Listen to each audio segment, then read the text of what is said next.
Bismillahirrahmanirrahim. Alhamdulillahirabbil alamin. Allahumma sholli wa sallim ala Muhammadin wa ala alihi wa sahbihi ajma'in. Amma ba'd. Yang terhormat Bapak Kepala SDN Kuripan 2, yang saya hormati rekan-rekan Bapak Ibu Dewan Guru SDN Kuripan 2 serta rekan-rekan sekalian yang menyimak lewat Google Meet. Pertama-tama marilah kita panjatkan puji dan syukur kehadirat Allah Subhanahu wa taala karena hari ini sesuai janji, sesuai jadwal kita dapat melaksanakan kegiatan komunitas belajar yang diselenggarakan oleh komunitas belajar SDN Kuripan 2 Kota Banjarmasin Lestari. Saya ucapkan terima kasih kepada pengurus komunitas belajar. Kemudian sholawat dan salam kita aturkan kepada junjungan Nabi besar Muhammad Sallallahu Alaihi Wasallam beserta para kerabat, keluarga dan para pengikut beliau hingga akhir zaman. Pada kesempatan ini yang ingin saya sampaikan tentang diseminasi budaya positif kaitan dengan pendidikan saya dalam calon guru penggerak angkatan 11 Kota Banjarmasin. Saya ucapkan terima kasih kepada ibu-ibu, kepada ibu bapak guru yang berhadir kali ini untuk memperhatikan, sama-sama mendiskusikan barangkali juga termasuknya tentang sesuai dengan judul yaitu budaya positif. Sebelum memasuki acara materi inti yaitu tentang budaya positif, sedikit saya menyampaikan pengantar terkait dengan pemikiran atau filosofi Ki Hajar Dewantara. Baik, sebelumnya saya ingin menyampaikan dalam kegiatan pendidikan saya mengikuti kegiatan CGP Kota Banjarmasin, saya dibersamai oleh fasilitator dan pengajar praktek. Pengajar praktek Ibu Maria Tunisa, seperti yang kemarin sudah Ibu Bapak bertemu, beliau adalah kepala TK gitu ya di salah satu di wilayah Kota Banjarmasin. Dan fasilitator saya yaitu namanya Ibu Nursida Sutatri, beliau mengajar di SMP di Kota Bandung.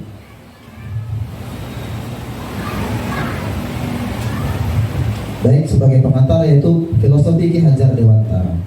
Ki Hajar Dewantara membedakan kata pendidikan dan pengajaran dalam memahami arti dan tujuan pendidikan. Menurut KHD, pengajaran adalah bagian dari pendidikan. Pengajaran merupakan proses pendidikan dalam memberi ilmu dan atau berfaedah untuk kecakapan hidup anak secara lahir dan batin. Sedangkan pendidikan memberikan tuntunan terhadap segala kekuatan kodrat yang dimiliki anak agar ia mampu mencapai keselamatan dan kebahagiaan yang setinggi-tingginya. KHD juga menjelaskan bahwa tujuan pendidikan yaitu menuntun segala kodrat yang ada pada anak-anak agar mereka dapat mencapai keselamatan dan kebahagiaan yang setinggi-tingginya baik secara manusia maupun sebagai anggota masyarakat. Oleh sebab itu, pendidik itu hanya dapat menuntun tumbuh atau hidupnya kekuatan kodrat yang ada pada anak-anak agar dapat memperbaiki lakunya, bukan dasarnya hidup dan tumbuhnya kekuatan kodrat anak.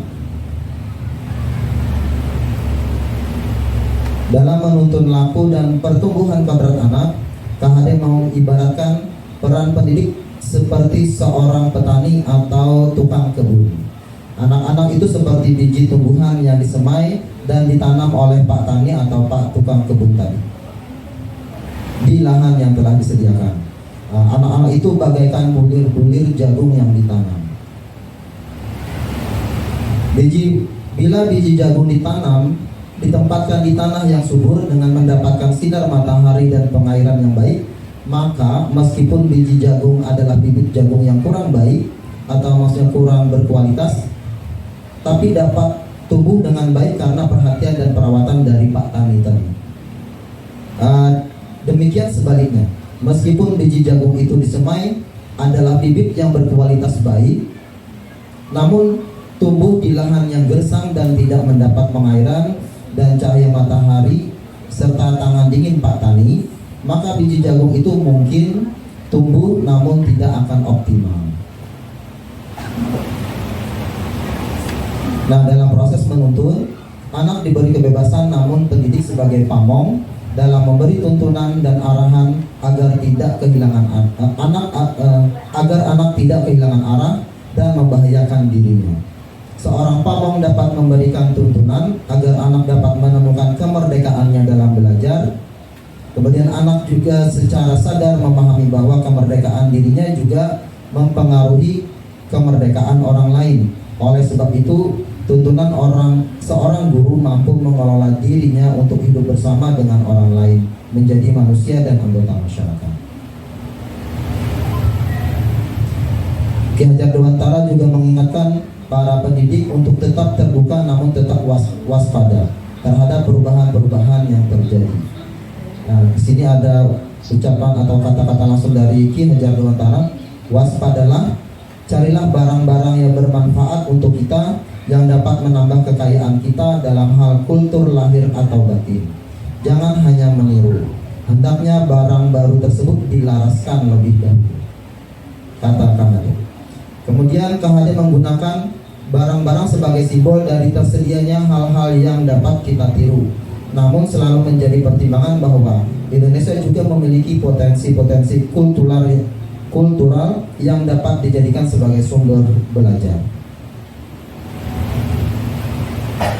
Kekuatan sosiokultural menjadi proses menebalkan kekuatan kodrat anak yang masih samar-samar. Pendidikan bertujuan untuk menuntun, memfasilitasi atau membantu anak untuk menebalkan garis samar-samar agar dapat memperbaiki lakunya untuk menjadi manusia seutuhnya. Jadi anak bukan kertas kosong yang bisa digambar sesuai keinginan orang dewasa. Nah, mungkin ada catatan di sini yang saya ingat, yaitu tentang mungkin sering kita dengar bahwa seorang bayi lahir bagaikan kertas kosong yang bisa diisi oleh orang tuanya. Ternyata pemahaman kita selama ini mungkin keliru, karena setiap anak yang lahir mereka sudah ada kodratnya masing-masing. Kodratnya macam-macam. Dia bisa sebagai pencuri, dia sebagai penjahat, dia juga sebagai pahlawan, dia juga artinya yang baik dan yang positif itu ada pada anak. Hanya tinggal kita sebagai orang tua dan di sekolah kita sebagai guru, tugas kita menuntut anak untuk menebalkan bagian-bagian tadi yang kita inginkan. Tentu saja yang kita inginkan, yang kita tebalkan adalah karakter yang baik-baik, terutama yaitu tentang karakter anak yang nilainya positif.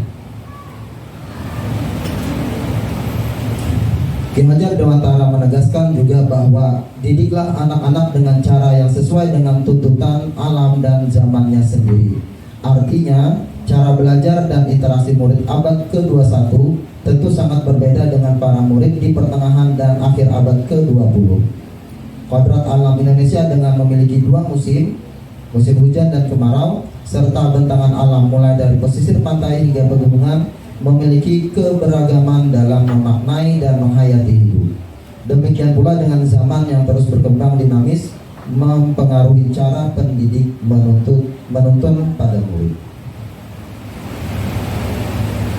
Menurut KHD, budi pekerti atau watak atau karakter merupakan perpaduan antara gerakan pikiran, perasaan dan kehendak atau kemauan sehingga menimbulkan tenaga.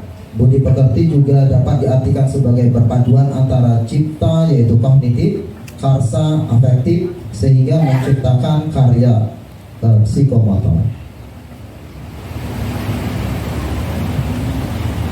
Keluarga menjadi tempat yang utama dan paling baik untuk melatih pendidikan sosial dan karakter baik bagi seorang anak. Keluarga merupakan tempat bersamanya pendidikan yang sempurna bagi anak untuk melatih kecerdasan budi pekerti. Keluarga juga merupakan sebuah ekosistem kecil untuk mempersiapkan hidup anak dalam bermasyarakat dibanding dengan institusi pendidikan lain. Alam keluarga menjadi ruang bagi anak untuk mendapatkan teladan, tuntunan, pengajaran dari orang tua. Keluarga juga dapat menjadi tempat untuk berinteraksi sosial, antara kakak dan adik, sehingga kemandirian dapat tercipta karena anak-anak saling belajar antara satu dengan yang lain dalam menyelesaikan persoalan yang mereka hadapi.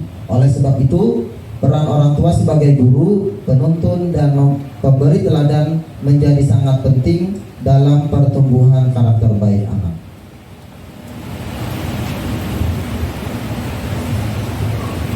Budi pekerti merupakan keselarasan, keseimbangan hidup antara cipta, rasa, karsa, dan karya.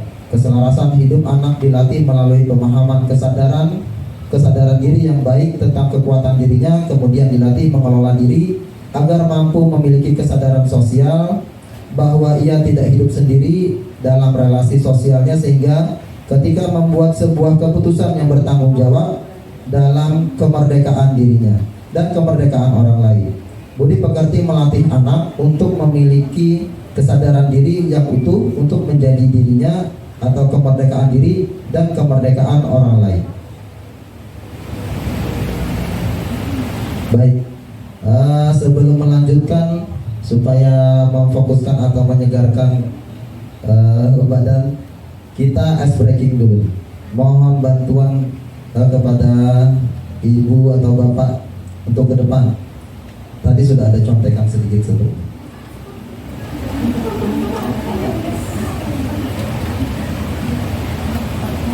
Bapak ibu boleh berdiri. Cari tempat yang agak kosong di ya.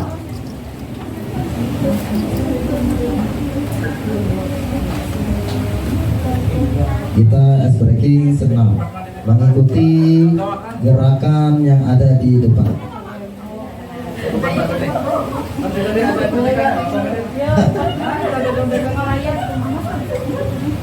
Ya, minta dengan hormat Ibu Sofi di depan.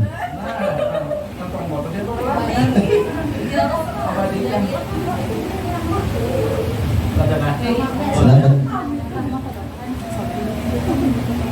Oke.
Putra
Yang pegang lutut tadi, yang pertama. Putar-putar. Baru juga yang kayak ini ternyata. Dulu. Nanti belakan ke tengah.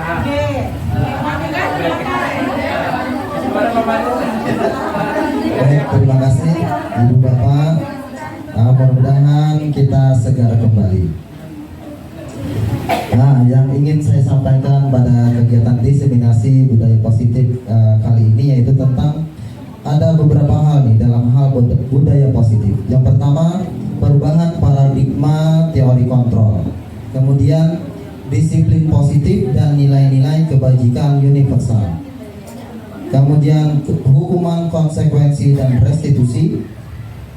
3, motivasi perilaku manusia. Keyakinan kelas, kebutuhan dasar manusia. 5, posisi kontrol. Dan yang terakhir adalah segitiga restitusi. Masuk ke yang pertama, yaitu perubahan paradigma teori kontrol. Di sini oleh Dr. William Glasser. Kemudian oleh psikiater dan pendidik Dr. William Glasser dalam kontrol teori yang kemudian hari berkembang dan dinamakan apa disebutannya choice teori, meluruskan beberapa miskonsepsi tentang makna kontrol. Yang pertama adalah ilusi guru mengontrol murid. Pada dasarnya kita tidak dapat memaksa murid untuk berbuat sesuatu jikalau murid tersebut memilih untuk tidak melakukannya. Walau tampaknya guru sedang mengontrol perilaku murid, hal demikian terjadi karena murid sedang mengizinkan dirinya dikontrol. Mengizinkan, maka dia seolah-olah dia bisa dikontrol. Saat itu bentuk kontrol guru menjadi kebutuhan dasar yang dipilih murid tersebut. Teori kontrol menyatakan bahwa semua perilaku memiliki tujuan, bahkan terhadap perilaku yang tidak disukai. Yang kedua adalah ilusi bahwa semua penguatan positif efektif dan bermanfaat. Penguatan positif atau bujukan adalah bentuk-bentuk kontrol. Segala usaha untuk mempengaruhi murid agar mengulangi suatu perilaku tertentu adalah suatu usaha untuk mengontrol murid tersebut. Dalam jangka waktu tertentu, kemungkinan murid tersebut akan menyadarinya dan mencoba untuk menolak bujukan kita, atau bisa jadi murid tersebut menjadi tergantung pada pendapat sang guru untuk berusaha. Yang ketiga yaitu ilusi bahwa kritik dan membuat orang merasa bersalah dapat menguatkan karakter. Menggunakan kritik dan rasa bersalah untuk mengontrol murid menuju pada identitas gagal. Mereka belajar untuk merasa buruk tentang diri mereka. Mereka mengembangkan dialog diri yang negatif. Kadang-kala sulit bagi guru untuk mengidentifikasi bahwa mereka sedang melakukan perilaku ini, karena seringkali guru cukup menggunakan suara halus untuk menyampaikan pesan negatif. Berikutnya, ilusi bahwa orang dewasa memiliki hak untuk memaksa. Banyak orang dewasa yang percaya bahwa mereka memiliki tanggung jawab untuk membuat murid-murid berbuat hal-hal tertentu. Apapun yang dilakukan dapat diterima selama ada sebuah kemajuan berdasarkan sebuah pengukuran kinerja. Pada saat itu pula, orang dewasa akan menyadari bahwa perilaku memaksa tidak akan efektif untuk jangka waktu panjang dan sebuah hubungan permusuhan akan terbentuk. Bagaimana seseorang bisa berubah dari paradigma stimulus respon kepada pendekatan teori kontrol? Oleh Stephen Oke. Dan di sini ada tabel tentang perubahan paradigma dari semula stimulus respon ke teori kontrol. Yang pertama, realitas atau kebutuhan kita sama. Nah, sebenarnya realitas atau kebutuhan tadi kita berbeda. Kemudian semua orang melihat hal yang sama, tapi sebenarnya setiap orang memiliki gambaran yang berbeda. kita mencoba mengubah orang agar berpandangan sama dengan kita. Nah, sebenarnya kita berusaha memahami pandangan orang lain tentang dunia. Artinya bukan memaksa orang sama, tapi kita memahami perbedaan pikiran dari orang lain tersebut. Kemudian perilaku buruk dilihat sebagai suatu kesalahan. Nah, sementara yang sebenarnya adalah semua perilaku memiliki tujuan. Yang baik ataupun yang tidak baik pasti ada tujuan. Orang lain bisa mengontrol saya. Nah, yang betul adalah hanya Anda yang bisa mengontrol diri Anda. Saya bisa mengontrol orang lain. Nah, Anda tidak bisa mengontrol orang lain. Kemudian pemaksaan ada pada saat bujukan gagal. Yang bagus adalah kolaborasi dan konsensus menciptakan pilihan-pilihan baru. Kemudian model berpikir menang atau kalah. Yang baik adalah model berpikir menang-menang.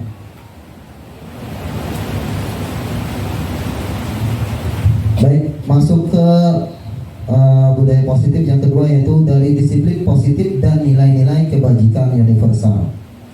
Konsep disiplin positif yaitu merupakan yang merupakan unsur utama dalam terwujudnya budaya positif yang kita cita-citakan di sekolah kita. Kebanyakan guru, nah mungkin kita berarti ya, sangat tertarik dengan topik tentang disiplin. Mereka berpendapat bahwa kalau saja anak-anak bisa disiplin, pasti mereka akan bisa belajar. Para guru juga berpendapat bahwa mendisiplinkan anak-anak adalah bagian yang paling menantang dari pekerjaan mereka. Makna kata disiplin. Ketika mendengar kata disiplin, apa yang terbayang di benak Anda? Nah, ini pertanyaan untuk kita berarti ya. Apa yang terlintas di pikiran Anda? Kebanyakan orang akan menghubungkan kata disiplin dengan tata tertib, teratur, dan kepatuhan pada peraturan. Kata disiplin juga sering dihubungkan dengan hukuman, padahal itu sungguh berbeda. Karena belajar tentang disiplin positif tidak harus dengan memberikan hukuman. Justru itu adalah salah satu alternatif terakhir, dan kalau perlu tidak digunakan sama sekali. Dalam budaya kita, makna kata disiplin dimaknai menjadi sesuatu yang dilakukan seseorang pada orang lain untuk mendapatkan kepatuhan. Kita cenderung menghubungkan kata disiplin dengan ketidaknyamanan.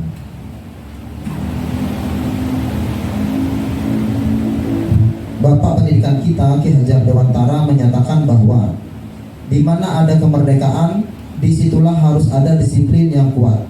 Sungguh pun disiplin itu bersifat self-disiplin, yaitu kita sendiri yang mewajibkan kita dengan sekeras-kerasnya, tetapi itu sama saja. Sebab jikalau kita tidak cakap melakukan disiplin diri, wajiblah penguasa lain mendisiplinkan diri kita. Dan peraturan demikian itulah harus ada di dalam suasana yang merdeka, kata Ki Hajar Dewantara. Kemudian di situ Ki Hajar menyatakan bahwa untuk mencapai kemerdekaan atau dalam konteks pendidikan kita saat ini, untuk mencapai murid yang merdeka, syarat utamanya adalah harus ada disiplin yang kuat. Disiplin yang dimaksud adalah disiplin diri yang memiliki motivasi internal. Jika kita tidak memiliki motivasi internal, maka kita memerlukan pihak lain untuk mendisiplinkan kita, atau motivasi eksternal. Ketika berasal dari luar, bukan dari dalam diri kita sendiri. Adapun definisi kata merdeka menurut Ki Hajar Dewantara adalah merdeka itu artinya tidak hanya terlepas dari perintah, akan tetapi juga cakap buat memerintah diri sendiri.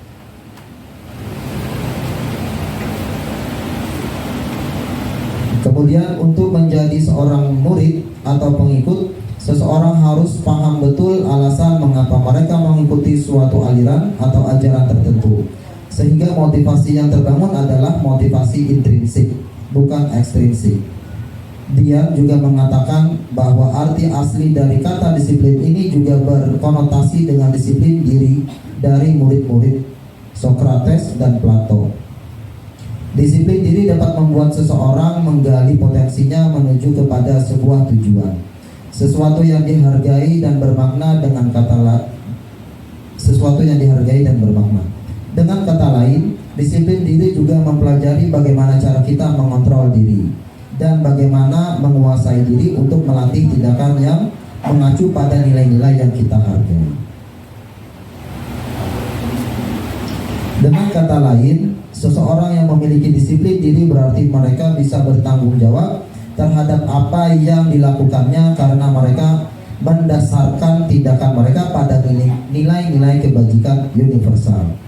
Sebagai pendidik, tujuan kita adalah menciptakan anak-anak yang memiliki disiplin diri sehingga mereka bisa berperilaku dengan mengacu pada nilai-nilai kebajikan universal dan memiliki motivasi intrinsik bukan ekstrinsik. Nah, sekarang tentang nilai-nilai kebajikan universal. Nilai-nilai kebajikan ini salah satunya adalah profil pelajar Pancasila yang sering kita dengar. Yang lain ada dari maksudnya dari buku, yaitu yang pertama, yang kedua adalah sikap murid, kemudian 9 pilar karakter, kemudian petunjuk seumur hidup dan keterampilan hidup, the 7 essential virtues, dan juga the virtues project atau project nilai-nilai kebajikan. Terkait dengan profil pelajar Pancasila, mungkin kita sudah sering mendengarkan bahwa apa saja profil pelajar Pancasila. Yang pertama adalah beriman, bertakwa kepada Tuhan Yang Maha Esa dan berakhlak mulia. Kemudian mandiri, bernalar kritis, berkebinekaan global, bergotong royong dan kreatif. Kemudian sikap murid, toleransi, rasa hormat, integritas, mandiri, menghargai, antusias, empati, keingintahuan, kreativitas, kerjasama, percaya diri, dan komitmen. Kemudian 9 pilar karakter. Yang pertama, cinta Tuhan dan segenap ciptaannya, kemandirian dan tanggung jawab, kejujuran, diplomatis, hormat dan santun, dermawan, suka menolong dan gotong royong, percaya diri, kreatif dan pekerja keras, kepemimpinan dan keadilan, baik dan rendah hati, dan toleransi, kedamaian dan kesatuan. Artinya nilai-nilai kebajikan universal, karena sifatnya universal berarti semua meyakini dengan nilai-nilai tersebut. Misalnya salah satunya tadi adalah ketuhanan, maka semuanya pasti mengakui yang bertuhan, berarti pasti mengakui adanya Tuhan. Kemudian ada baik itu kebersihan, maksudnya kebersihan tidak hanya agama Islam, tidak hanya agama Kristen, semuanya mengakui yang namanya kebersihan itu adalah hal yang baik, gitu ya. Ini nilai-nilai kebajikan dari petunjuk seumur hidup dan keterampilan hidup. Berikut juga the 7 essential virtues yang isinya adalah empati, kontrol diri, kebaikan, suara hati, rasa hormat, toleransi, dan keadilan. Yang semuanya mungkin baik itu yang orang jahat atau orang baik, semuanya mengakui bahwa ini adalah hal yang baik. Maka itu disebut dengan nilai-nilai kebajikan universal. Juga dari The Virtues Project juga menyampaikan nilai-nilai kebajikan universal seperti peduli, rajin, integritas, rasa hormat, dan lain sebagainya. Baik, berikutnya adalah tentang 3 motivasi perilaku manusia. Disampaikan oleh Dian Goosen dalam bukunya Restructuring School Discipline, menyatakan ada 3 motivasi perilaku manusia. Yang pertama, untuk menghindari ketidaknyamanan atau hukuman. Yang kedua, untuk mendapatkan imbalan atau penghargaan dari orang lain. Yang ketiga, untuk menjadi orang yang mereka inginkan dan menghargai diri sendiri dengan nilai-nilai yang mereka percaya. Nah, mungkin dari nomor 1, 2, dan 3 sebelum kita lanjut, apakah ada pertanyaan atau ada yang ingin disampaikan terkait dengan kegiatan kita dalam hal pembelajaran di kelas? Disilakan kepada Ibu Bapak.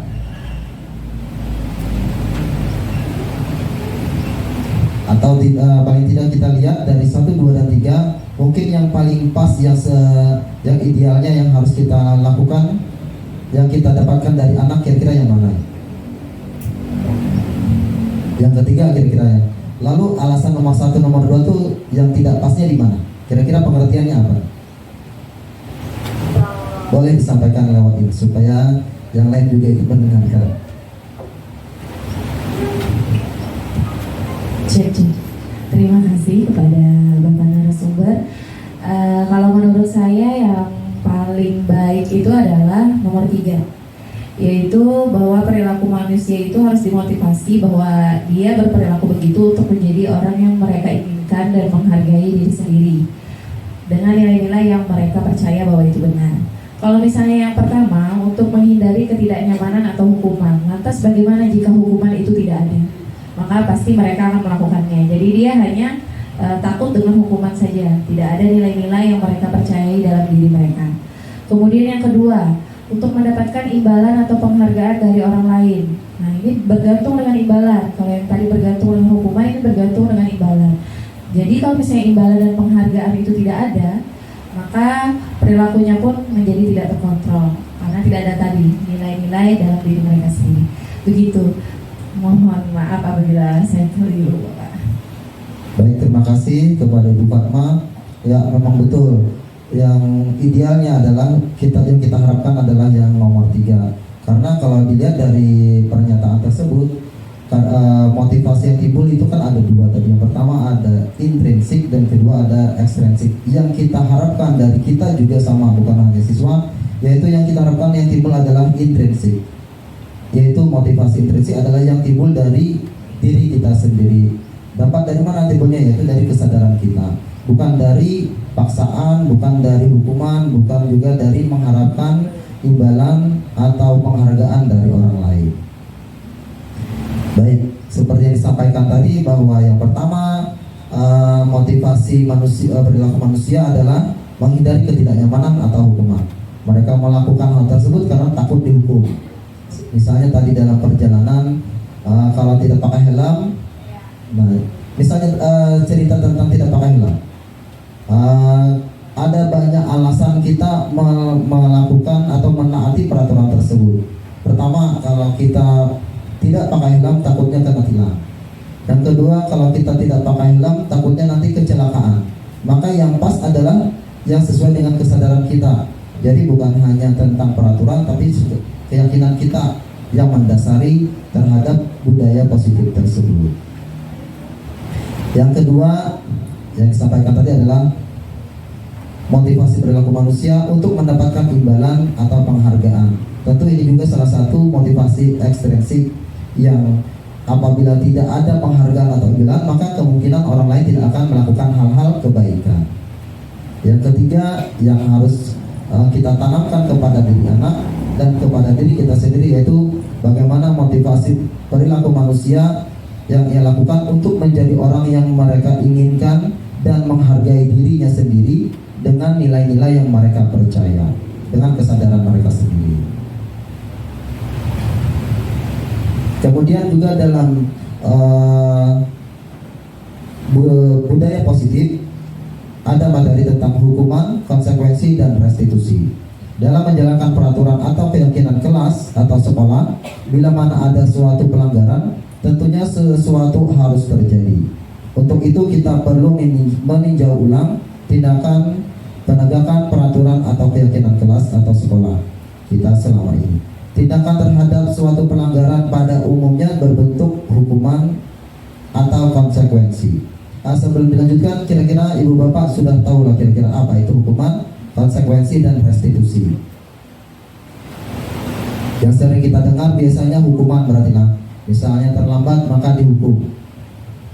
Nah, padahal hukumannya apakah itu mendidik atau justru merugikan anak-anak? Kita lihat pengertian. Hukuman bersifat tidak terencana atau tiba-tiba. Anak atau murid tidak tahu apa yang akan terjadi dan tidak dilibatkan. Hukuman bersifat satu arah dari pihak guru yang memberikan, dan murid hanya menerima suatu hukuman tanpa melalui suatu kesepakatan atau pengarahan dari pihak guru baik sebelum atau sesudahnya. Hukuman yang diberikan bisa berupa fisik maupun psikis. murid atau anak disakiti oleh suatu perbuatan atau kata-kata. Kemudian pada konsekuensi, murid tetap dibuat tidak nyaman untuk jangka waktu pendek. Konsekuensi biasanya diberikan berdasarkan suatu data yang umumnya dapat diukur. Misalnya setelah 3 kali tugasnya tidak diselesaikan pada batas waktu yang diberikan, anak murid melakukan kegiatan di luar kegiatan pembelajaran, atau murid melakukan kegiatan di luar kegiatan pembelajaran, misalnya mengobrol, maka murid tersebut akan kehilangan waktu bermain dan harus menyelesaikan tugas karena ketertinggalannya. Peraturan dan konsekuensi yang mengikuti ini sudah diketahui sebelumnya oleh murid. Artinya bisa jadi konsekuensi ini adalah kesepakatan bersama juga bisa. Sikap guru di sini senantiasa memonitor murid. Nah, sedangkan restitusi adalah proses menciptakan kondisi bagi murid untuk memperbaiki kesalahan mereka, sehingga mereka bisa kembali pada kelompok mereka dengan karakter yang lebih kuat. Restitusi juga merupakan proses kolaboratif yang mengajak murid untuk mencari solusi untuk masalah mereka dan membantu murid berpikir tentang orang seperti apa yang mereka inginkan dan bagaimana mereka harus memperlakukan orang lain. Restitusi membantu murid menjadi lebih memiliki tujuan, disiplin positif, dan memulihkan dirinya setelah berbuat salah. Penekanannya bukanlah pada bagaimana berperilaku untuk menyenangkan orang lain atau menghindari ketidaknyamanan, namun tujuannya adalah menjadi orang yang menghargai nilai-nilai kebajikan yang mereka percayai. Sebelumnya kita telah belajar tentang teori kontrol, bahwa pada dasarnya kita memiliki motivasi intrinsik. Melalui restitusi, ketika murid berbuat salah, guru akan menanggapi dengan cara yang mungkin murid membuat evaluasi internal tentang apa yang dapat mereka lakukan untuk memperbaiki kesalahan mereka dan mendapatkan kembali harga dirinya. Restitusi menguntungkan korban, tetapi juga menguntungkan orang yang telah berbuat salah. Ini sesuai dengan prinsip dari teori kontrol William Glasser tadi, yaitu menang-menang. Ada peluang luar biasa bagi murid untuk bertumbuh ketika mereka melakukan kesalahan. Bukankah pada hakikatnya begitulah cara kita belajar? Maksudnya adalah cara kita belajar, ya belajar dari kesalahan. Murid perlu bertanggung jawab atas perilaku yang mereka pilih. Namun mereka juga dapat memilih untuk belajar dari pengalaman dan membuat pilihan yang lebih baik di waktu yang akan datang. Ketika guru memecahkan masalah perilaku mereka, murid akan kehilangan kesempatan untuk mempelajari keterampilan yang berharga untuk hidup mereka. Artinya kalau ada masalah yang terjadi pada murid, guru sejogjanya atau idealnya adalah jangan mencarikan atau mencoba menemukan solusi untuk anak, tapi bagaimana kita mengarahkan atau menuntun anak supaya mereka dapat menemukan solusinya sendiri. Nah, di bawah ini adalah ciri-ciri restitusi yang membedakan dengan program disiplin lainnya. Yang pertama, restitusi bukan untuk menebus kesalahan, namun untuk belajar dari kesalahan. Restitusi memperbaiki hubungan. Restitusi adalah tawaran, bukan paksaan. Restitusi menuntun untuk melihat ke dalam diri. Restitusi mencari kebutuhan dasar yang mendasari tindakan. Di bawah ini juga berikutnya, restitusi diri adalah cara yang paling baik. Restitusi fokus pada karakter, bukan tindakan. Restitusi menguatkan. Restitusi fokus pada solusi. Restitusi mengembalikan murid yang berbuat salah pada kelompoknya. Kemudian yang paling baik dari ciri-ciri restitusi tadi adalah cara restitusi dirinya sendiri. Nah, ada 3 tahap evaluasi diri secara umum berarti ini ya. Yang pertama, saya tidak suka cara saya berbicara padamu. Nah, mungkin ini kita tanya kepada diri kita sendiri. Kita renungkan, kemudian kita laksanakan atau kita implementasikan kepada diri kita supaya apa yang kita laksanakan, tahapan-tahapan evaluasi diri ini dapat bermanfaat atau membentuk budaya positif pada diri kita. Saya ulangi, yang pertama tadi, saya tidak suka cara saya berbicara padamu.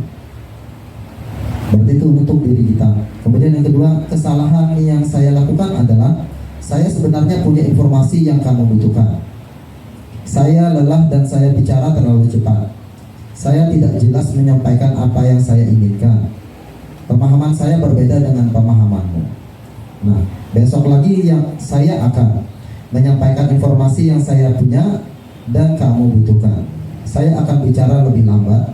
Saya akan bicara lebih jelas tentang keinginan saya dan menyampaikan pemahaman saya padamu.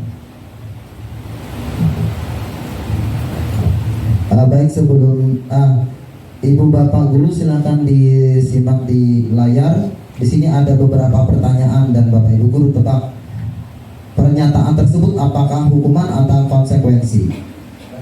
Tadi sudah diketahui bahwa hukuman itu apa, konsekuensi itu apa. Nomor yang pertama apa nih kira-kira? Hukuman. Yang kedua?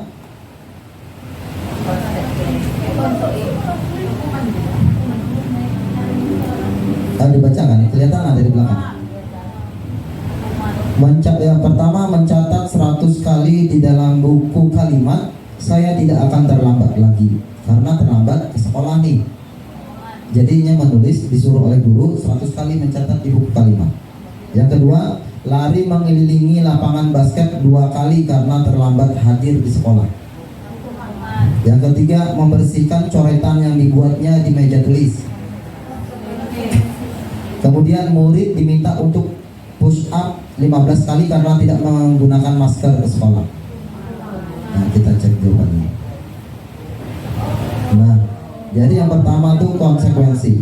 Nah, padahal tuh membuat anak menjadi lelah. Tapi kira-kira kenapa jadi disebut dengan konsekuensi? Apa alasannya kira-kira? Siapa yang bisa menyampaikan?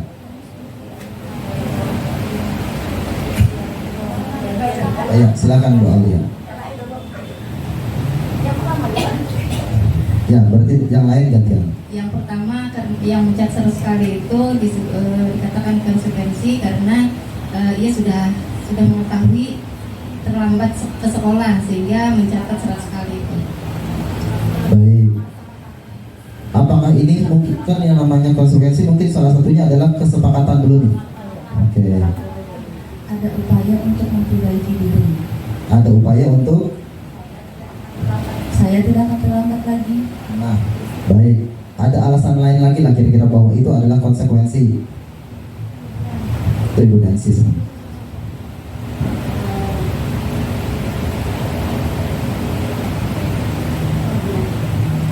Kalau menurut Ibu mungkin kan sudah ada kesepakatan, artinya sudah ada kayak peringatan. Kalau misalnya terlambat, artinya akan mendapat atau konsekuensinya yaitu akan mencatat 100 kali dalam buku. Baik, Jadi terima kasih. ibaratnya melanggar kesepakatan. Oke, betul. Artinya mungkin ada beberapa alasan. Misalnya yang pertama karena sudah ada kesepakatan kelas sehingga ini namanya adalah konsekuensi karena melanggar kesepakatan. Atau bisa jadi ini adalah tidak melalui kesepakatan. Lalu kenapa bisa disebut konsekuensi? Karena dengan menulis 100 kali ya paling tidak dia ingat apa yang dia tulis. Yang pertama mungkin itu. Yang kedua, kesalahannya tadi sesuai dengan kalimatnya, kata-katanya saya tidak akan mengulangi lagi. Saya tidak akan terlambat lagi. Nah, dan juga kalau 100 kali dengan kata yang pendek kira-kira lelah atau tidak kira-kira? Ya mungkin lelah ya, tapi tidak separah dengan yang berlebihan. Karena kalau dilihat itu tidak ada di dalam kesepakatan. Tapi mengenanya kata-katanya itu kan dari kesalahan yang dia timbulkan tadi. Dia terlambat, maka dia menulis saya tidak akan terlambat. Nah, mungkin hubungannya di situ sehingga itu dianggap sebagai konsekuensi. Baik, berikutnya ada pertanyaan lagi. Yang pertama, menggantikan kertas tugas teman yang telah dicoret-coret. Apa jawabannya tadi? Kemudian berjemur di lapangan basket pukul 12 siang karena mengobrol dengan teman. Kemudian murid diminta bertelanjang kaki sepanjang hari karena tidak menggunakan sepatu warna hitam sesuai peraturan sekolah. Kemudian berdiri di depan kelas sambil mengangkat kaki satu karena tidak bisa menjawab pertanyaan. Nah, baik, kita lihat nih.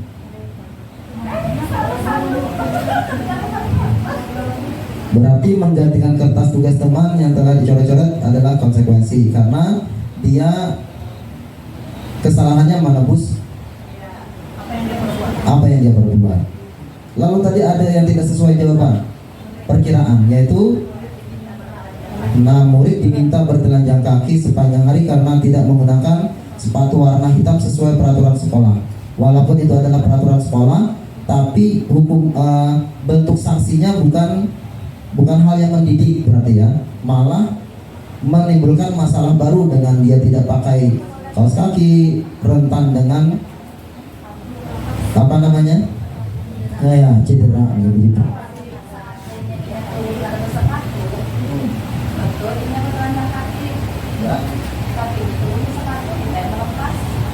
Nah, artinya kan memperparah atau menambah masalah baru berarti. Baik, berikutnya pula ada pertanyaan. Membersihkan tumpahan air di meja tulis karena tersenggol pada saat belajar. Kehilangan 10 menit jam istirahat untuk mengerjakan tugas karena terlambat 10 menit terlambat. Kemudian duduk di bangku di pinggir lapangan pada jam istirahat, tidak diizinkan bermain oleh guru piket karena mencederai teman saat bermain di lapangan. Ya, mungkin macam-macam tadi jawabannya, kita lihat nih. Ya, berarti ketiganya adalah konsekuensi karena sanksi yang diberikan sesuai apa yang dia lakukan dan tidak memberatkan. Tidak ada yang membuat masalah baru dari pernyataan tersebut. Nah, satu lagi, yaitu yang pertama, terlambat hadir di pembelajaran daring 15 menit dan diminta untuk tinggal 15 menit sesudah kelas usai untuk membahas ketertilangan pembelajaran. Yang kedua, lari mengelilingi lapangan basket 2 kali karena terlambat 10 menit untuk pelajaran PJOK. Kemudian membersihkan WC sekolah karena mematahkan pensil kawan. Nah, dari sini mungkin ada yang sudah jelas bahwa itu hukuman, namun ada juga yang ragu-ragu tentang pernyataan yang lain. Nah, mungkin yang menjadi yang ragu-ragu adalah yang kedua nih. Lari mengelilingi lapangan basket 2 kali karena terlambat 10 menit untuk pelajaran PJOK. Kenapa jadi konsekuensi? Kira-kira siapa yang bisa menjelaskan?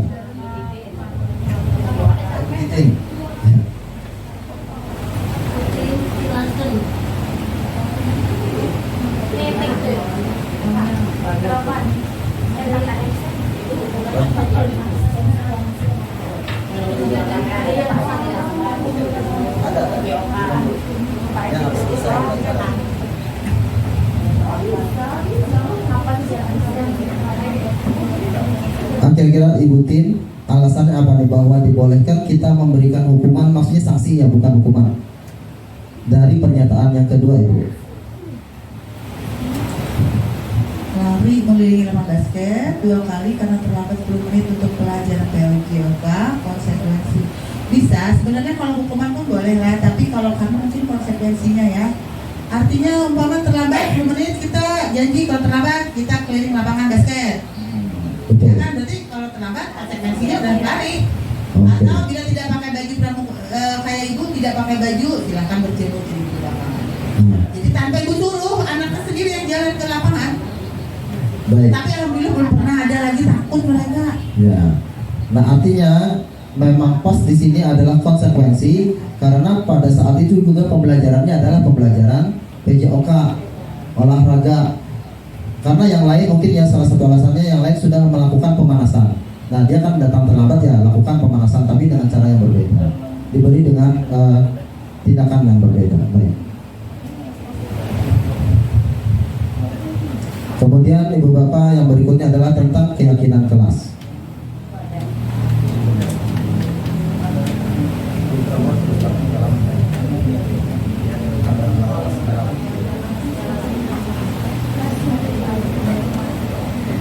Baik. Ibu Bapak, materi selanjutnya adalah keyakinan kelas. Adalah satu disiplin positif, adalah salah satu disiplin positif yang bisa kita terapkan dalam membangun budaya positif di sekolah. Dengan adanya keyakinan kelas, di setiap kelas diharapkan dapat mewujudkan tujuan pendidikan yang berorientasi kepada profil pelajar Pancasila. Karena keyakinan kelas itu diantaranya juga adalah pada profil pelajar Pancasila. Mengapa keyakinan kelas? Mengapa tidak peraturan kelas? Nah, jawablah pertanyaan berikut. 1. Mengapa kita memiliki peraturan tentang penggunaan helm pada saat mengendarai kendaraan roda 2 atau motor? Yang kedua, mengapa kita memiliki peraturan tentang penggunaan masker dan mencuci tangan setiap saat? Nah, sebelum lanjut, siapa yang bisa menjawab atau menyampaikan terkait dengan pertanyaan-pertanyaan di depan? Silakan Ibu Bapak.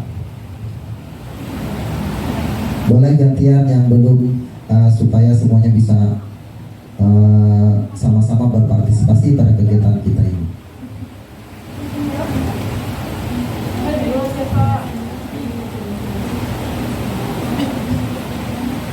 Pertanyaan di atas kan secara umum mengatakan mengapa keyakinan kelas, mengapa tidak peraturan kelas saja katanya. Lalu apa beda keyakinan kelas dengan peraturan kelas? Nah, sebelum lanjut ke materi tersebut, perlu kita jawab nih pertanyaan. Ada 2 pertanyaan. Yang pertama tentang helm, yang kedua tentang penggunaan masker dan cuci tangan. Boleh salah satu pertanyaan aja dijawab, silakan. Mikrofonnya tadi di mana? Oh iya, silakan. Pak, boleh. Silakan kepada Ibu Muslimah dulu.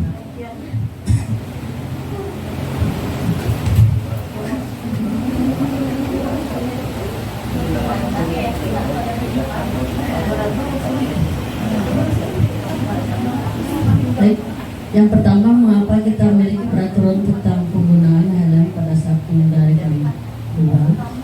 Maraknya dalam pernyataan sehari-hari kita kadang menemukan kecelakaan gitu. Nah, yang banyak yang rentan itu kepala, Pak. Betul. Nah, jadi disarankan memakai helm itu lebih baik. Nah, itu saja menurut saya. Baik. Dari pertanyaan mengapa kita memiliki peraturan tentang penggunaan helm. Kemudian yang kedua, tadi kan sudah disampaikan Bu Muslimah bahwa sangat rentan kepala kita yang kena apabila terjadi kecelakaan. Betul ya. Kemudian yang lain boleh ya, Ibu Sofia silakan. Tambahkan sedikit. Kenapa dibuat aturan walaupun kita tahu helm itu memberi keselamatan kepada kita?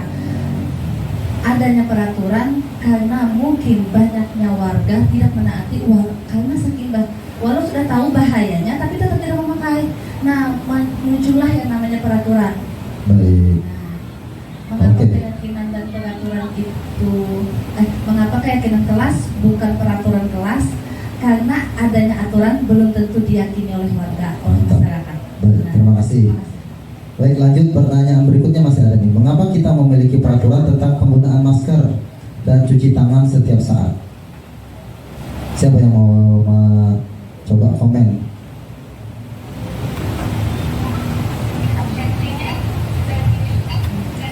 Cek. Boleh? Silakan.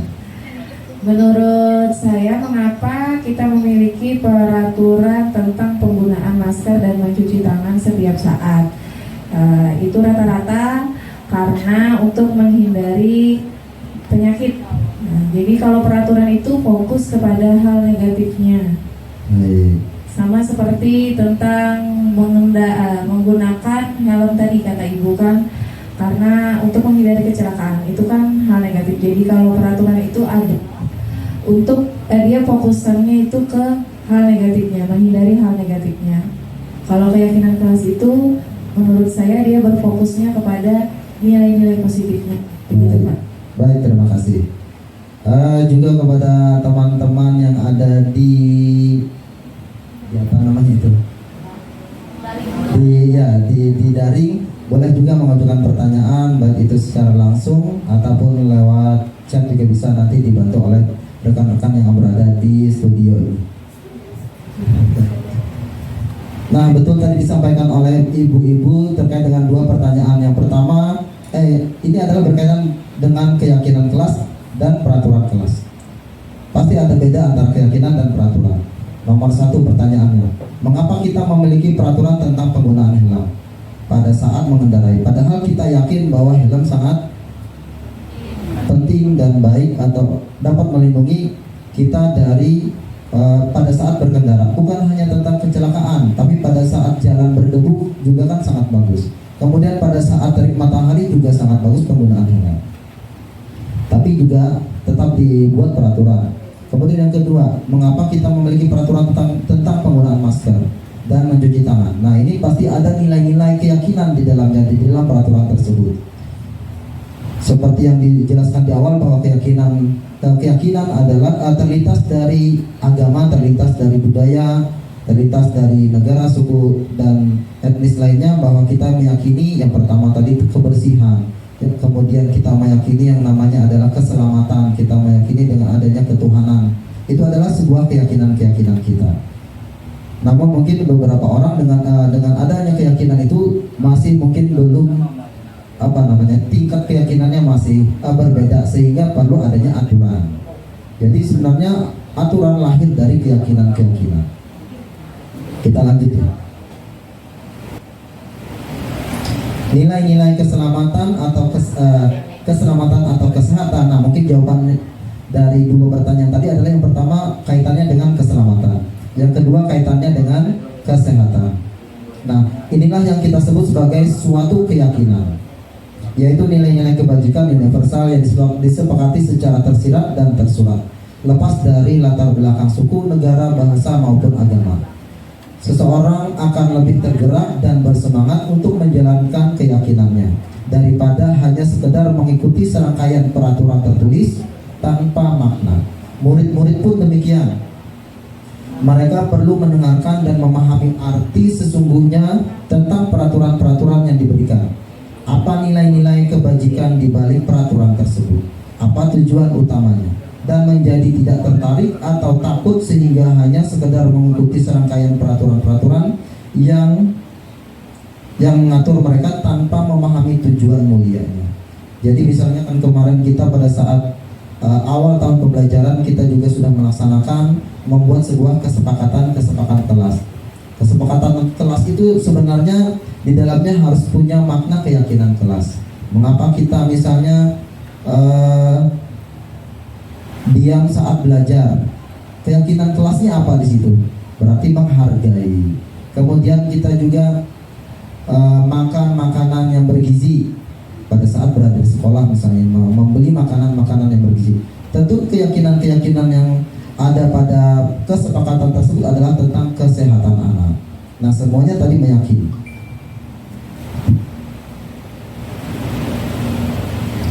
Nah, di sini ada beberapa cara pembentukan keyakinan sekolah, atau kalau kita guru adalah pembentukan keyakinan kelas. Keyakinan kelas bersifat lebih abstrak daripada peraturan yang lebih rinci. Keyakinan kelas berupa pernyataan-pernyataan universal. Pernyataan keyakinan kelas senantiasa dibuat dalam bentuk positif. Nah, berarti maksudnya dalam bentuk positif adalah contoh nih. Misalnya jangan terlambat, berarti ada kata jangan itu adalah kata negatif. Berarti bagaimana kata positifnya? Berarti contoh nih, datang tepat waktu, berarti begitu berarti ya. Atau datang lebih awal, alangkah baiknya boleh. Nah, kata-kata negatif tadi sebenarnya tidak masalah pada saat kita membuat kesepakatan kelas. Tapi karena di sini ada tentang keyakinan, maka mungkin yang kita rasakan antara kata negatif dengan kata positif, maka lebih enak didengar yang positif. Kalau negatif seolah-olah kita diperintah, kalau positif maka seolah-olah kita menyadari sendiri dan kita melakukan itu dengan kesadaran kita sendiri tadi.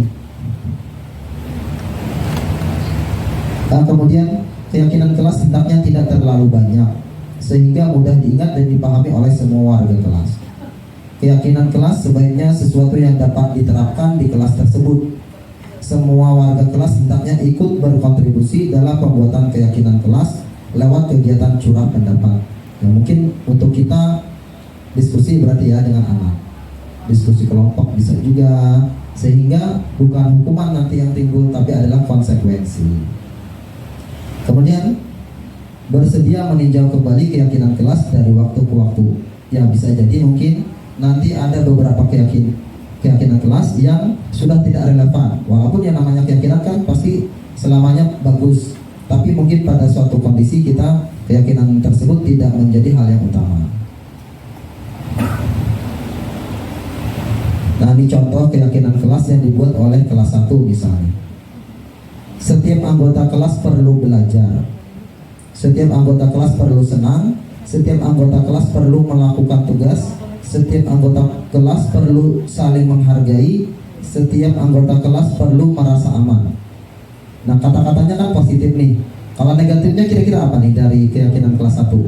Guru kelas 1 bisa mungkin menyampaikan.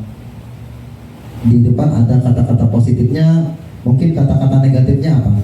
Yang sebelumnya misalnya yang sering kita jadikan sebagai suatu aturan di dalam kelas kita atau kesepakatan.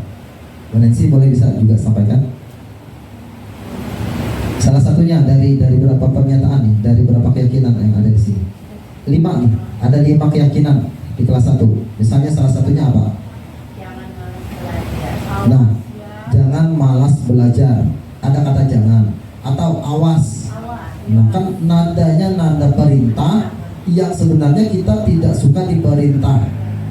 Karena kita kan makhluknya merdeka kan tidak bisa diperintah. Hanya kita yang bisa memerintah diri kita sendiri. Lalu misalnya tentang senang. Setiap anggota kelas perlu senang katanya. Berarti apa nih kata negatifnya?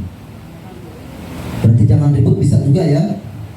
Maksud kalau ribut berarti pengertiannya yang seperti apa? Karena mengganggu kelas yang lain atau mengganggu haknya orang lain berarti di situ. Nah, baik, berarti seperti itu. Maka keyakinan kelas kita yang ada bisa juga nanti kita evaluasi dalam kegiatan berikutnya, sehingga kata-kata negatif yang ada yang sudah kita tulis, kita tempel, bisa kita ubah dengan kata-kata yang positif, sehingga tidak merasa anak diperintah, tetapi dengan kesadarannya sendiri melakukan hal tersebut. Di sini keyakinan kelas 5 juga ada di contoh. Selalu bersikap positif. Umum berarti ya, banyak misalnya jangan apa namanya? Jangan suka mengganggu, jangan berkelahi. Banyak umum. Maka diambil salah satu keyakinannya apa? Bersikap positif. Senantiasa menjadi diri terbaik. Berarti jangan nakal, banyak kata jangan di situ. Dan dari anak memang mungkin timbul biasanya tuh kalau membuat katanya pakai kata jangan, karena kata jangan kan membatasi orang nih. Nah, biasanya ada aturan juga di aturan kepolisian pakai kata itu biasanya mungkin lah supaya kita melarang. Kata jangan artinya melarang nih. Kata jangan artinya melarang. Betul, dilarang. Berarti itu juga termasuk kata-kata negatif. Tapi susah ya kalau mengganti kata dilarang. Iya, sudah terbiasa. Kemudian percaya dan menghormati orang lain serta barang miliknya. Berarti kalau kata negatifnya adalah jangan mengambil barang orang lain, salah satunya di situ. Berkomitmen terhadap setiap tugas. Nah, misalnya PR-nya lupa dikerjakan, ya betul. Senantiasa membantu, berarti jangan malas nih, jangan banyak kata jangan. Artinya sedikit keyakinan kelas sesuai tadi itu petunjuknya, tapi maknanya banyak nih. Secara umum bisa diartikan. Baik ibu bapak, materi selanjutnya terkait dengan budaya positif adalah tentang 5 kebutuhan dasar manusia. Pertama adalah bertahan hidup. Kemudian kasih sayang dan rasa diterima. Yang ketiga kebebasan. Yang keempat kesenangan. Yang kelima adalah penguasaan. Dan ini secara tidak sadar, ya secara alamiah juga ini yang kita rasakan sekarang. Ya kita bertahan hidup, kasih sayang dan rasa diterima, kebebasan, kesenangan dan penguasaan. Nah, definisinya sebagai berikut. Baik, sebelum disampaikan definisi atau pengertiannya, di sini ada contoh kasus dan ibu bapak guru disilakan untuk menanggapi kasus berikut. Ibu Ambar, guru wali kelas 2A di SD Pelita Hati, sedang bingung menghadapi ulah salah satu murid di kelasnya. Namanya Doni. Beberapa anak di kelas 2A telah datang padanya dan mengeluhkan Doni yang seringkali meminta bekal makanan siang mereka dengan paksa. Jika Anda menghadapi situasi seperti Ibu Ambar, apa yang akan Anda lakukan? Menurut Anda kira-kira apa alasan Doni melakukan hal itu? Ya, silakan Ibu Umi Kasum. Ya, terima kasih. Mungkin Ya, supaya suaranya masuk.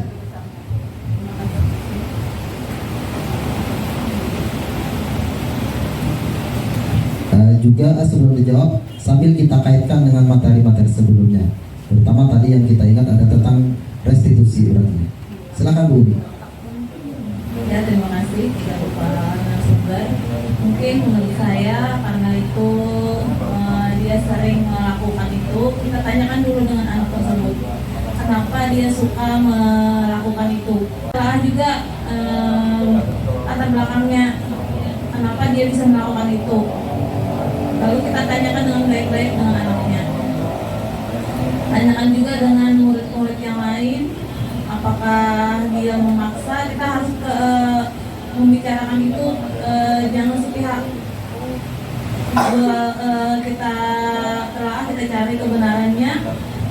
Kita cari juga anak itu kenapa jadi sering suka mengambil punya temannya. Mungkin dia tidak diberikan uang saku ataupun apa, mungkin ekonominya ataupun latar belakang tadi ya, latar belakang anak itu sendiri. Nah dari sana kita bisa mengambil sikap. Misalnya mungkin kemungkinan anak itu tidak dibekali anaknya, kita bisa memanggil orang tuanya. Tapi tadi dengan adanya tadi jangan mengatakan kata jangan, kita dulu sebagai guru menelaah masalah anak itu. Misalnya tadi kita cari dulu latar belakangnya itu kenapa dia bisa melakukan hal seperti itu. Baru kita bisa memberikan dia arahan. Baik. Nah, itu jawaban luar biasa dari seorang guru dan juga kelas 2 berarti ya. Mungkin hal seperti itulah yang seyogyaknya, yang segayanya atau seidealnya yang disampaikan oleh guru. Namun kadang ada beberapa juga ya, karena mungkin kondisi juga yang berbeda dengan kita, sehingga pada saat kasus tersebut terjadi, pernyataan yang negatif juga terlontar dari guru. Misalnya ada pernyataan kamu ini bagaimana katanya. Nah, artinya membuat anak merasa bersalah, sehingga ada hukuman yang kita berikan. Kalau hal tersebut terjadi, maka itu akan membuat takut pada anak, kemudian masalah baru akan terjadi lagi, sehingga dia sulit bercerita, jujur juga akan susah seperti itu. Kita lanjutkan ya. Kemudian, nah, seluruh tindakan manusia memiliki tujuan tertentu. Semua yang kita lakukan adalah usaha terbaik kita untuk mendapatkan apa yang kita inginkan. Ketika kita mendapatkan apa yang kita inginkan, sebetulnya saat itu kita sedang memenuhi satu atau lebih dari satu kebutuhan dasar kita, yaitu kebutuhan untuk bertahan hidup, kasih sayang dan rasa diterima, kebebasan, kesenangan, dan penguasaan. Ketika seorang murid melakukan suatu perbuatan yang bertentangan dengan nilai-nilai kebajikan atau melanggar peraturan, hal itu sebenarnya dikarenakan mereka gagal memenuhi kebutuhan dasar mereka. Untuk lebih jelasnya, mari kita lihat satu persatu kelima kebutuhan dasar tadi. Yang pertama tadi adalah kebutuhan dasar manusia. Sebelumnya saya sampaikan juga, semua orang senantiasa berusaha untuk memenuhi kebutuhannya dengan berbagai cara. Bila mereka tidak bisa mendapatkan kebutuhannya dengan cara yang positif, mereka bisa melanggar peraturan atau melakukan hal-hal yang tidak sesuai dengan nilai-nilai kebajikan. Seorang murid yang tidak begitu berhasil secara akademik, mungkin kebutuhannya akan penguasaan tidak terpenuhi di sekolah. Oleh karena itu, mungkin dia akan mencoba untuk memenuhi kebutuhannya akan penguasaan dengan mencoba mengatur orang lain di lapangan bermain atau bahkan menyakiti mereka secara fisik. Sebagai guru, kita dapat melibatkannya dalam kegiatan yang memberi peluang murid tersebut membuat pencapaian yang berarti.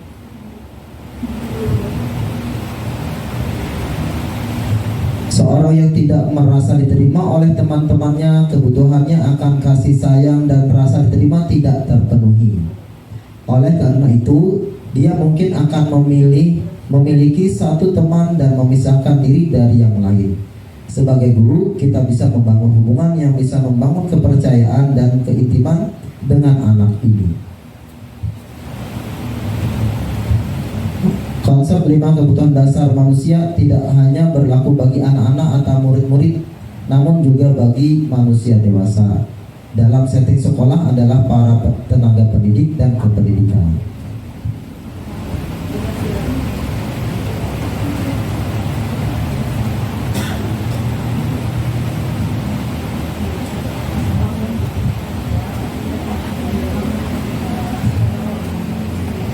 Baik Ibu Bapak, selanjutnya adalah tentang 5 posisi kontrol.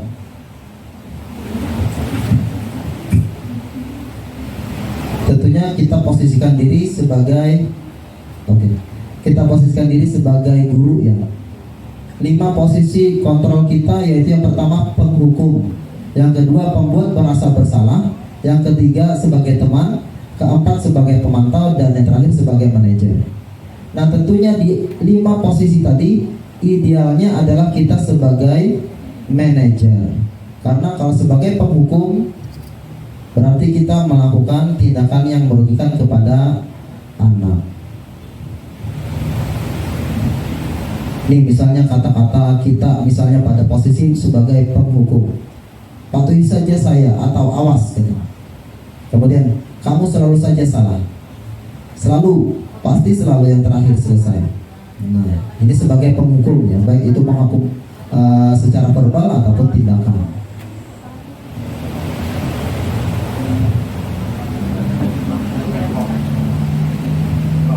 Baik, berikutnya adalah pembuat merasa bersalah.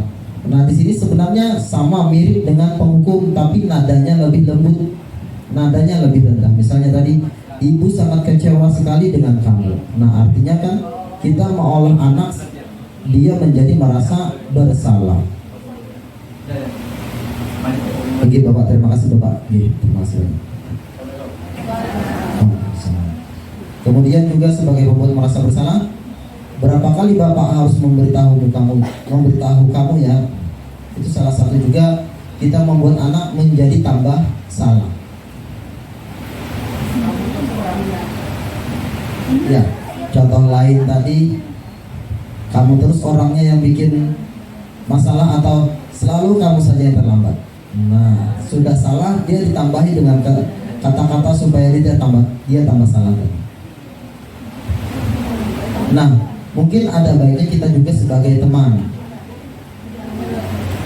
Misalnya dia salah, lalu kita ucapkan, ayo bantulah demi Bapak ya. Nah, misalnya kan kita nih karena anak didik kita, maksudnya kita wali kelasnya. Nanti Bapak malu dengan guru-guru yang lain. Kamu jangan lagi terlambat ya. Nah, itu kan sebagai teman. Lalu posisi kita yang keempat adalah sebagai pemantau. Ya mungkin pemantau nanti pasnya adalah sebagai kepala sekolah, karena secara tidak langsung anak itu adalah kelas kita. Di sini posisi pemantau. Sanksi atau konsekuensi apa? Nah, berarti kita menyampaikan ke anak yang melakukan kesalahan. Apa yang telah kamu lakukan? Nah, berarti kita akan memantau karena kita menanyakan, bukan kita mengetahui secara langsung. Nah, apabila kita nanti berusaha dan berupaya sebagai guru yang mempunyai posisi kontrol sebagai manajer, maka hal yang harus kita lakukan seperti ini kata-katanya.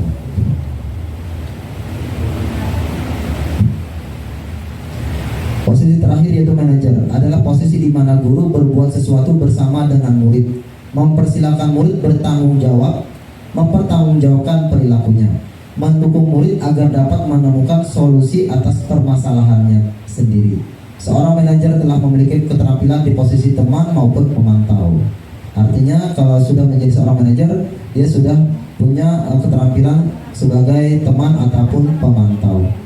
Contohnya misalnya kemarin ada anak yang mengganggu temannya, maka kita sebagai manajer, kita ajak dia berbicara berdua, kemudian kita tanyakan tadi apa yang terjadi, kemudian apa alasannya kamu melakukan hal tersebut. Lalu kita mencoba membenarkan bahwa kalau kita di posisi tersebut, mungkin kita juga akan mempunyai rasa yang sama kalau kita dijahili teman.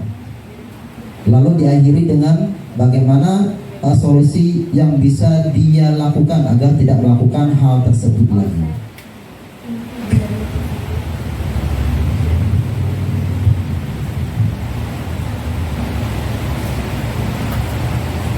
Kemudian yang terakhir teman-teman adalah segitiga restitusi. Salah satu strategi kita juga dalam menghadapi anak-anak kita yang mungkin melakukan kesalahan, dan inilah tindakan-tindakan yang semestinya dilakukan oleh seorang guru. Yang pertama yaitu menstabilkan identitas. Nah, nanti ada pengertiannya. Yang kedua adalah validasi tindakan yang salah. Kemudian yang ketiga menanyakan keyakinan. Ini tadi wilayahnya sebagai manajer dalam hal 5 posisi kontrol. Nah, segitiga restitusi merupakan salah satu cara memperbaiki diri untuk mewujudkan disiplin diri. Segitiga restitusi adalah proses menciptakan kondisi bagi murid untuk memperbaiki kesalahannya sehingga karakter mereka lebih kuat ketika kembali ke kelompoknya. Nah, yang pertama tadi adalah menstabilkan identitas. Bagian dasar dari segitiga bertujuan untuk mengubah identitas anak dari orang yang gagal menjadi orang yang sukses. Anak yang melanggar peraturan karena sedang mencari perhatian adalah anak yang sedang mengalami kegagalan. Dia mencoba untuk memenuhi kebutuhan dasarnya, namun ada benturan. Kalau kita mengkritik dia, maka kita akan tetap membuatnya dalam posisi gagal. Maka jangan melakukan hal tersebut, malah harus sebaliknya. Kita berupaya bagaimana memandang, memposisikan diri pada posisi anak tersebut sehingga mungkin kita akan membenarkan hal yang dilakukan anak. Nah, berikut kalimat-kalimat yang dapat kita sampaikan pada menstabilkan identitas. Misalnya, berbuat salah itu tidak apa-apa. Nah, pertama itu, padahal salah ya salah, tapi kita upayakan dulu menyampaikan bahwa berbuat salah itu tidak apa-apa. Kemudian, tidak ada manusia yang sempurna. Kemudian, saya juga pernah melakukan kesalahan seperti itu. Nah, kemudian kita bisa menyelesaikan ini. Lalu Bapak Ibu tidak tertarik mencari siapa yang salah, tapi Bapak atau Ibu ingin mencari solusi dari permasalahan ini. Kamu berhak merasa begitu. Apakah kamu sedang menjadi teman yang baik buat dirimu sendiri? Nah, itu yang kita sampaikan pada posisi menstabilkan identitas.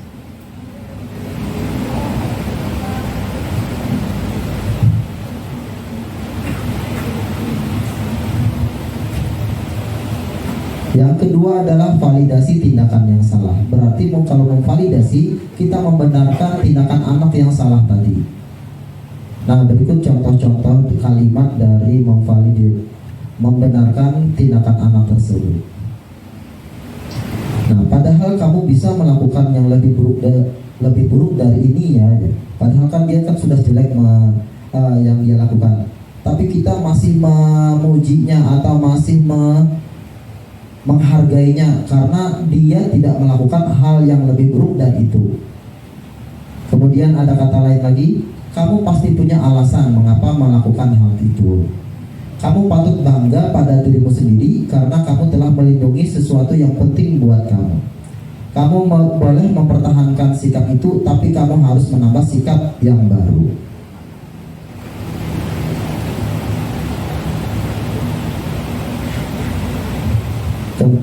Kemudian yang ketiga adalah menanyakan keyakinan. Setelah anak tadi merasa nyaman bahwa kita tidak menambah anak merasa bersalah, lalu kita tanyakan berikutnya, apa yang kita percaya sebagai kelas atau keluarga? Atau kalimat lain, apa nilai-nilai umum yang kita telah sepakati? Apa bayangan kita tentang kelas yang ideal? Kamu mau jadi orang yang seperti apa? Nah, misalnya begitu. Sehingga anak-anak akan berpikir sendiri dan mencoba untuk mencari solusi dari permasalahan yang dihadapinya tadi. Penting untuk menanyakan ke anak kehidupan seperti apa nantinya yang mereka inginkan, dan apakah kamu ingin menjadi orang yang sukses, bertanggung jawab, atau bisa dipercaya.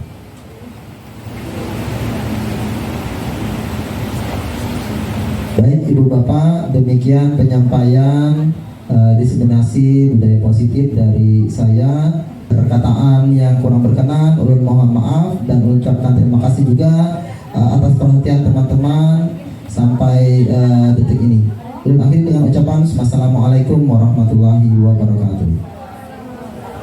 Selanjutnya ulun serahkan kepada moderator.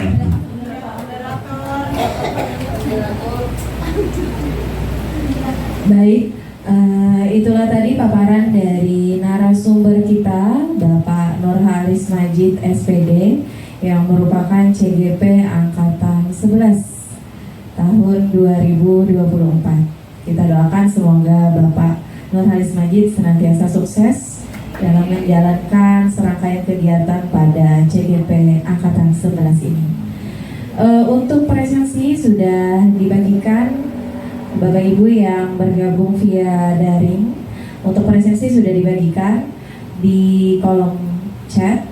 Nah, Bapak Ibu yang ada di tempat juga presensinya tolong diisi untuk nanti kemudian akan dibuatkan sertifikat baik bagi narasumber maupun bagi peserta webinar diseminasi konsep inti budaya positif hari ini. Baik, marilah kita tutup acara diseminasi konsep inti budaya positif hari ini dengan bersama-sama mengucapkan hamdalah.